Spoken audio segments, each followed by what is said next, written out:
Hello, welcome again to Joy Tiful, where we explore the Bible, discuss morals, values, and learn skills for everyday living. Today, I thought it would be fantastic to do something for women. In the UK, it is Mother's Day today, and it's always a wonderful time to celebrate whether you're a little girl or you're single, you're married, with or without children. This is for you. This is for us, ladies, women. And I just thought how I got the inspiration to actually do this today was I was thinking, usually in the run up to Mother's Day, there's always that element of gifting in the air or special occasions, special treats. And oftentimes, as women, we love to receive gifts, especially gifts that, that we've always wanted or something that we know we're going to enjoy. It could be a perfume, it could be chocolates, it could be flowers, whatever it is that, tickles your fancy. You're always pleased to receive it. And one other thing I often notice as well, I mean, that happens to me, and I know it happens to many other ladies. Sometimes we receive gifts that we absolutely adore. We enjoy, unwrapping it. When we unwrap it, we're like, wow, I love this. But unfortunately, sometimes some of those gifts never get used. They just get like stashed away and we just kind of forget about them, maybe somewhere in the wardrobe or under your bed. It just, gets abandoned. And as I was thinking about that, I was reminded of, of a gift that God has freely given us. And I often find that gift sometimes um, goes through the same scenario as the forgotten gift. We usually tend to desire other things and neglect that gift that has been freely given to us. Not just freely given to us because it's a nice thing to give us, but because it's actually essential for us to flourish in life. So, what is that gift? We are going to be exploring the Bible today to unravel what this gift is. So, I will be reading from the Bible, the book of 1 Corinthians, chapter 12, verse 31. 1 Corinthians, chapter 12, verse 31. I read, but earnestly desire and strive for the greater gifts, if acquiring them is going to be your goal.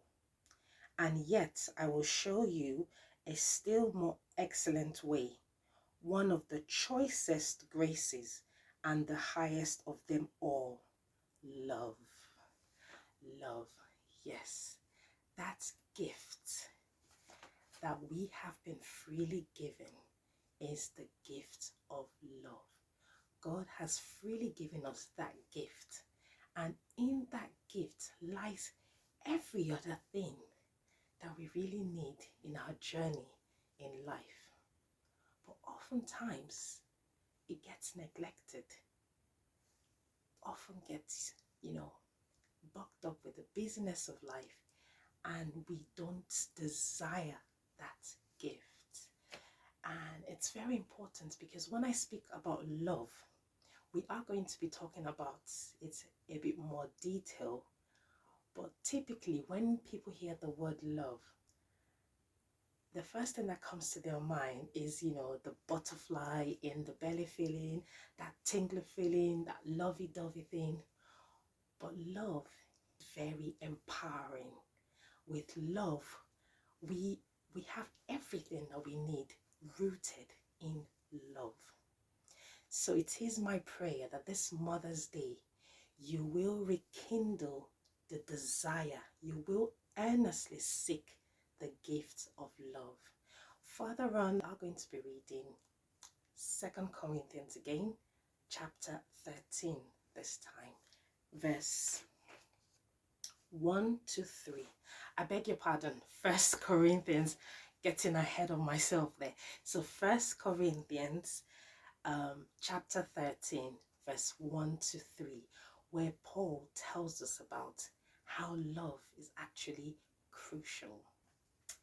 If I speak with the tongues of men and of angels, but have not love for others, growing out of God's love for me, then I have become only a noisy gong or a clanging cymbal, just an annoying distraction. And if I have the gift of prophecy and speak a new message from God to the people, and understand all mysteries and possess all knowledge, and if I have all sufficient faith so that I can remove mountains, but do not have love, reaching out to others, I am nothing. If I give all my possessions to feed the poor, and if I surrender my body to be burned, but do not have love, it does me no good at all. Here we've been made to understand how love in its entirety is the foundational thing that we need. Because out of the abundance of the love that we have, we are able to give others, we are able to be strengthened to fulfill our purpose. And love gives us that security, enables us to be empowered to, to flourish. You know, he talks about different things there that if we did them, we may feel like, oh yeah, I've conquered the world, I've done that. But if love is absent, you might as well not have done it. So love is a gift that we should desire and earnestly seek for. Not just, seeking for it today and forgetting about it, just like those gifts that never get used. But this is something that we need to cultivate a habit to desire it daily. Love is essential for us. Now we're going to be finishing off with a couple more verses to actually now go deeper into the qualities of this love that we're talking about. When we talk about seeking love, what are the things that, the attributes that this enables us to do? So let's read further chapter 13 again, but now verse 4 to 7. So I'll read. Love endures with patience and serenity. Love is kind and thoughtful and is not jealous or envious. Love does not brag and is not proud or arrogant. It is not rude. It is not self-seeking. It is not provoked, nor overly sensitive and easily angered. It does not take into account a wrong endured. It does not rejoice at injustice, but rejoices with the truth, when right and truth prevail. Love bears all things, regardless of what comes, believes all things, looking for the best in each one, hopes all things, remaining steadfast during difficult times, endures all things without weakening. Love never fails. It never fades nor ends. But as for prophecies, they will pass away. As for tongues, they will cease.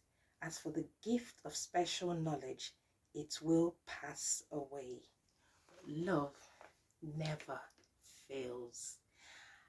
Honestly, you look at all those qualities and you think, wow, yes, all that is rooted in love. And God desires for us to earnestly seek the gift of love.